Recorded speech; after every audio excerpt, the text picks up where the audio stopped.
Hello and welcome back. Today we will have a look at the modulation techniques used for digital communication. All of us, we are already aware of C equal to F lambda equation. Now what is this C equal to F lambda equation?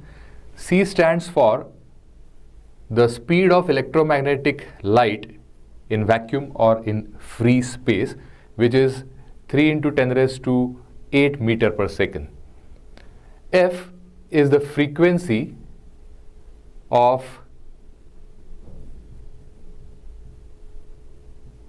the electromagnetic wave, and lambda is nothing but the wavelength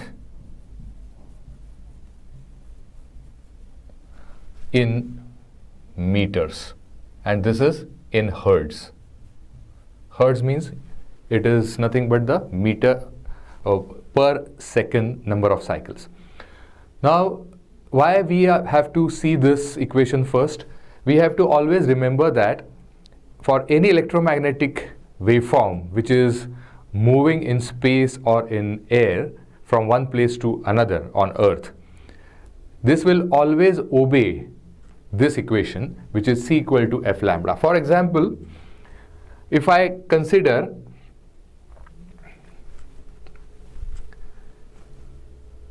All India Radio Pune's frequency, which is broadcast on amplitude modulation, the frequency is 792 kilohertz. Now this 792 kilohertz is the frequency. If I put this 792 kilohertz in this equation, when C equal to 3 into 10 raised to 8 meter per second, which is a constant for electromagnetic waves, this is nothing but the speed of light in air, and light is a part of electromagnetic waveform or electromagnetic spectrum. So 792 kilohertz multiplied by lambda should be equal to 3 into 10 raised to 8 meter per second. Now this 792 kilohertz, when substituted, we get lambda equal to 378.78 meters.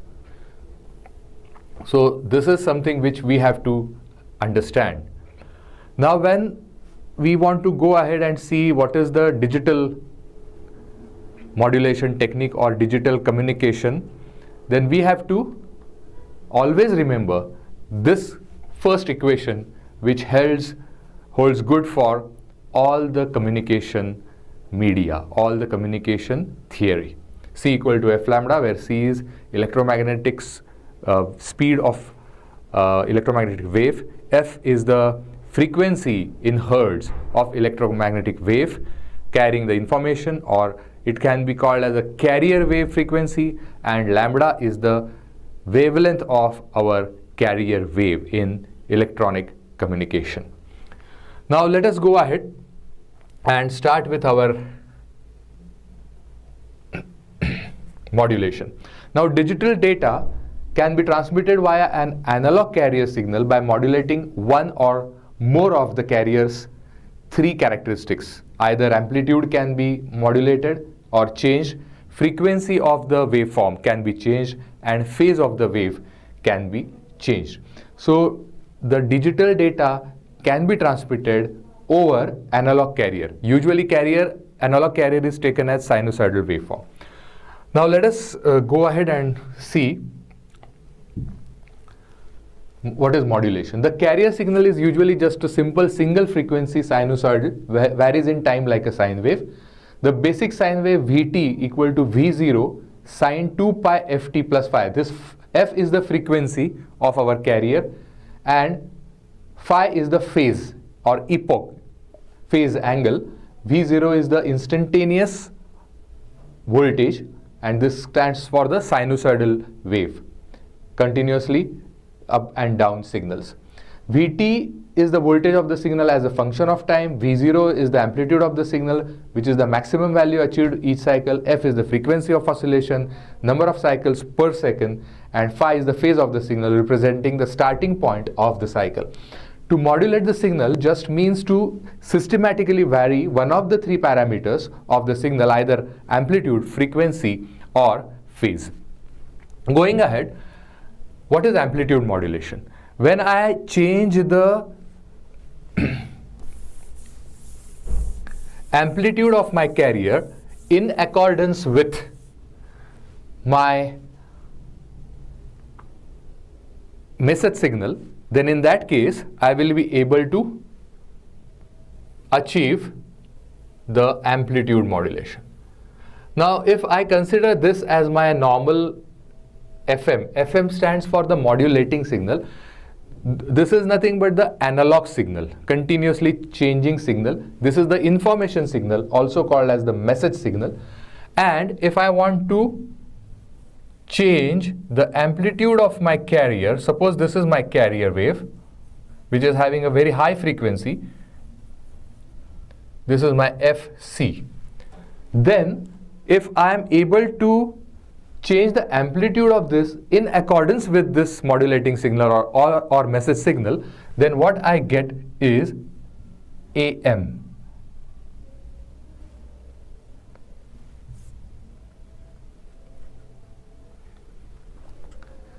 Yeah, here you can see that you are going to get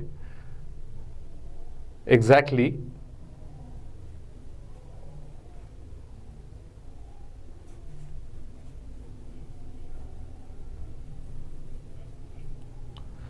so if I compare this, I will be getting the envelopes like this. So if this is compared with the modulating signal or the message signal, then I will be able to understand that my carrier is modulated or changed in accordance with the amplitude. And who is doing this? My message signal. So this is nothing but our amplitude modulation understood. Now let us understand our part.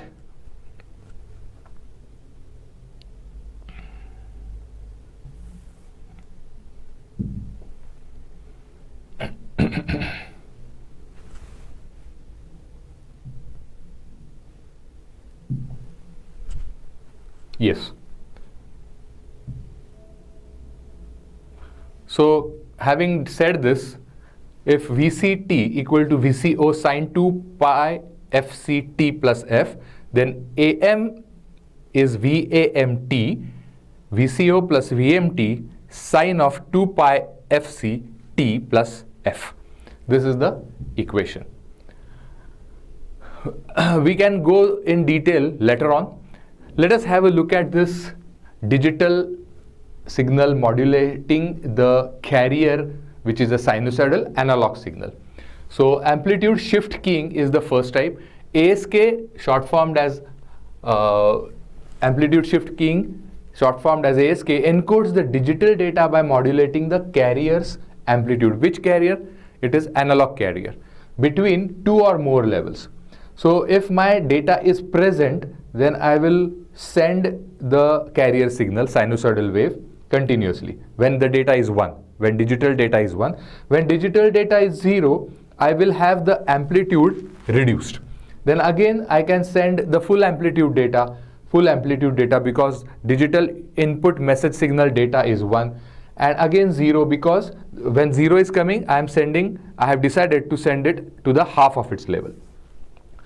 Then next, this is called as amplitude shift keying. So why it is called as amplitude shift keying? Because according to my digital input 1 0 1 1 0 0 1 0, my carrier wave, which is my sinusoidal wave, is changing its amplitude. So who is doing this needful?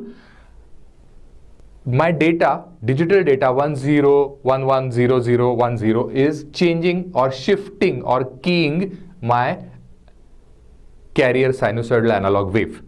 Similarly, like ASK, we may have FSK, that is frequency is being shifted. Frequency of analog signal is being shifted by my carrier, by my modulating data, which is a digital data. So if my digital data is again 1 0 1 1 0 0 1 0, then I will decide that 1 means F1 frequency, 0 means F2 frequency, which is slightly lower, you can see here. Again 1 means the same F1 frequency, F1 frequency, F1 frequency. Again 0 means lower frequency for 0. 1 higher frequency, which is F1, again lower frequency. So my analog sinusoidal waveforms frequency is being changed or being shifted by my message signal, which is a digital signal. So this is called as FSK. Here this is ASK, carrier wave, which is a sine wave, is having the different amplitudes as per my digital data input. So therefore it is called as amplitude shift keying ASK. My carrier sinusoidal analog wave frequency is being changed by my digital input message signal data, which is 1, 0, 1, 1, 1, whatever it is. So I am getting one type of frequency, say high frequency, then low frequency for 0, high frequency again for 1, low frequency for 0, and so on. This is called as frequency shift keying, or FSK. Now let us go ahead and see the phase shift keying. What is PSK?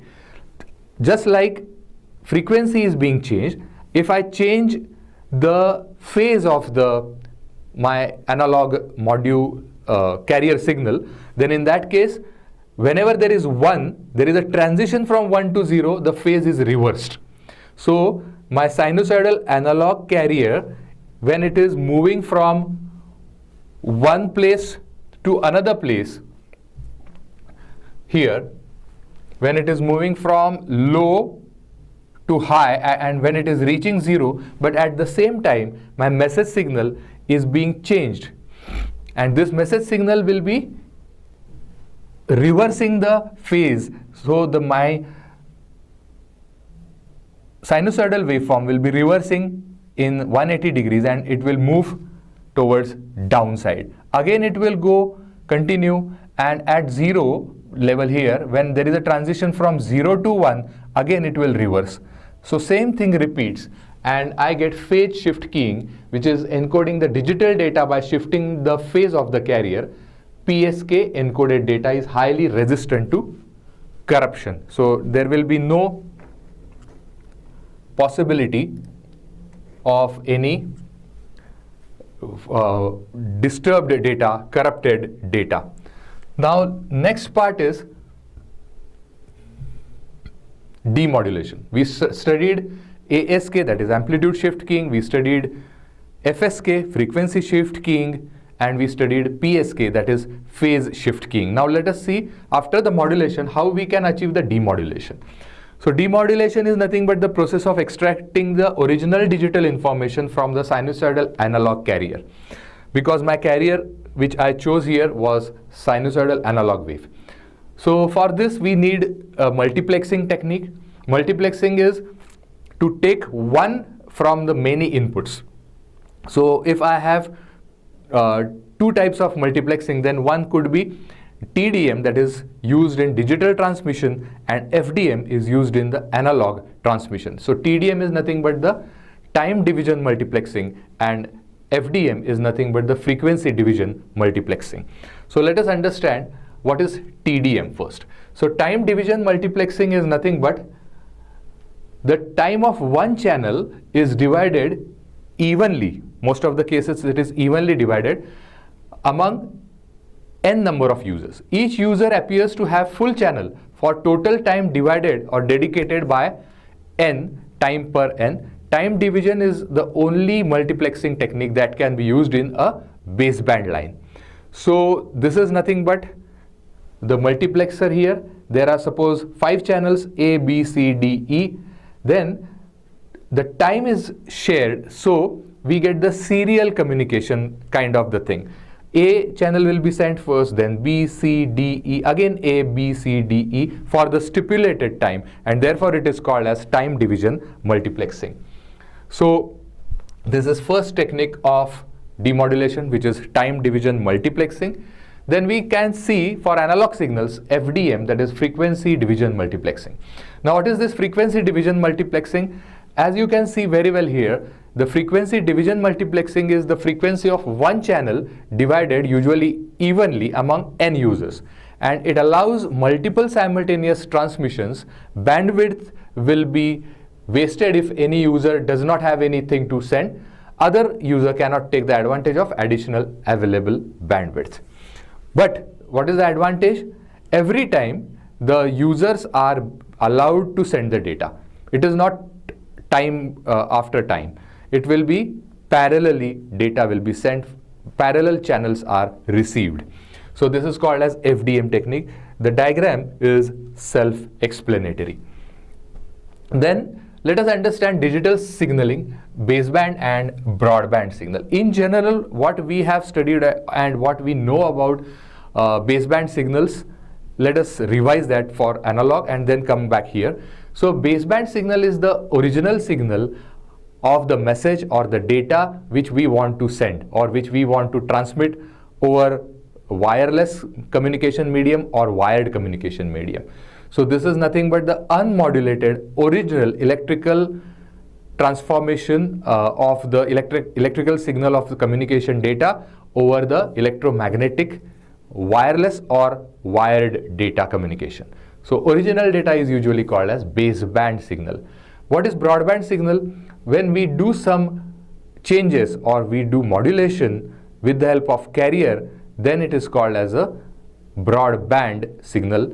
And let us understand now about this digital signaling of baseband and broadband. We can utilize potentially high bandwidth in one of the two ways, either by baseband mode or by broadband mode in digital signaling. Here in baseband mode, all the available bandwidth is used to derive a single high bit rate 10 Mbps or higher transmission path channel. But in broadband mode, when we are talking digital signaling, the available bandwidth is divided to derive a number of lower bandwidth sub-channels, and hence transmission paths will be so many and no on one cable, single cable. So when we talk about analog signal, baseband signal is nothing but the original signal that cannot be sent over a longer length of the geographical area. But here in digital signaling, baseband signal can be sent using a high bit rate and on the same channel. But broadband is always better in analog as well as in digital, because we can have lower number of bandwidth sub-channels and on single cable or single media it can be sent. Now this baseband mode uses the direct digital signaling, as like in analog signal. The digital signal fully occupies the cable, which constitutes a single channel. On a typical baseband network, each device transmits bidirectionally.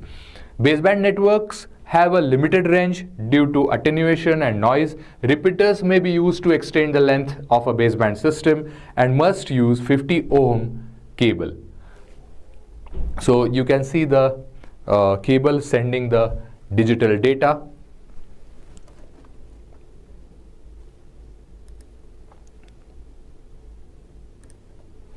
Now let us go ahead and see the broadband mode. Now you can see the same single channel or single cable is shown here, but it is carrying the different analog carriers. This is a PSK, this is ASK, and this is FSK. So broadband system uses analog signaling with the use of high frequency carrier, which is modulated with the digital signals, video or sound as it can be. The transmitting device uses different carrier frequency than the receiving device. The transmission is unidirectional with 75 ohm coaxial cable. On the contrary, in baseband mode we have 50 ohms cable. Frequency division multiplexing is used in broadband transmission, and each channel centers on a different carrier frequency. For example, on cable TV with bandwidth of 500 megahertz can carry more than 80 television channels, almost of 6 megahertz or 5.5 megahertz bandwidth each. Further, multiplexed within each 6 megahertz band are the channel's own audio subcarrier, video subcarrier, and color. So this is our broadband. Now let us see what is a digitization technique. analog voice transmission is limited to a maximum bandwidth of less than, say, 4 kilohertz. Right now I'm talking to you. My voice is coming in longitudinal waveforms. So there are compressions and rarefactions of the air medium around here, and it is being picked up by this microphone. To convert these air compressions and rarefactions to electrical signal, this electrical signal is being carried through the wireless mode, either through the Bluetooth mode or nearby share mode to the recorder or the CPU, and then it is being modulated. For the voice communication, we need the analog voice transmission maximum bandwidth required is not more than 4 kilohertz. To convert such signals into digital form, their amplitude must be sampled at a minimum rate of twice the highest frequency component. This is a Nyquist sampling theorem, which holds good here as well. So hence, to convert a 4 kilohertz voice signal into digital format, it must be sampled 4000 into 2, that is 8000 times, 4K into 2, so 8K. 8K means 8000 times per second for the digitization. So this must be remembered. So you can see here analog voice signal, then through the microphone electrical signal is converted, the sampling is taken, and then we have the sampling clock for the continuous monitoring. PAM signal is there, that is pulse amplitude modulation signal is generated. Quantizer compounder. Compounder is nothing but the circuit which has both the things, expander as well as compressor. Then we have PCM signal, and then we get digitized voice signal as the output. The amplitude of each pulse being equal to the amplitude of the original analog signal at the sampling instant. The resulting signal is thus known as a pulse amplitude modulated signal or PAM signal. So this is the first type of digitization, and which is achieved using the PAM technique. The PAM signal or pulse amplitude modulation signal is still analog, since its amplitude can vary over the full amplitude range. It is converted into all digital form by quantizing each pulse into its equivalent binary form, and then it becomes 8 binary digits are used to quantize each PAM signal, which include 1 bit to indicate the sign of the signal, either positive or negative. This means almost 256 different levels are used, starting from 00 to FF.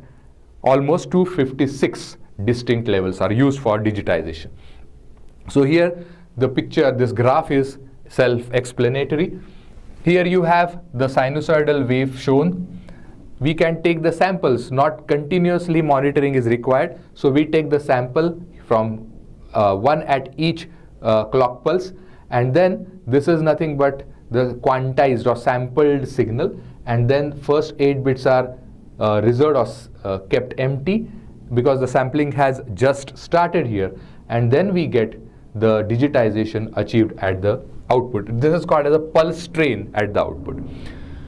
Now digital encoding means nothing but the encoding of my digitized signal which we have just now created.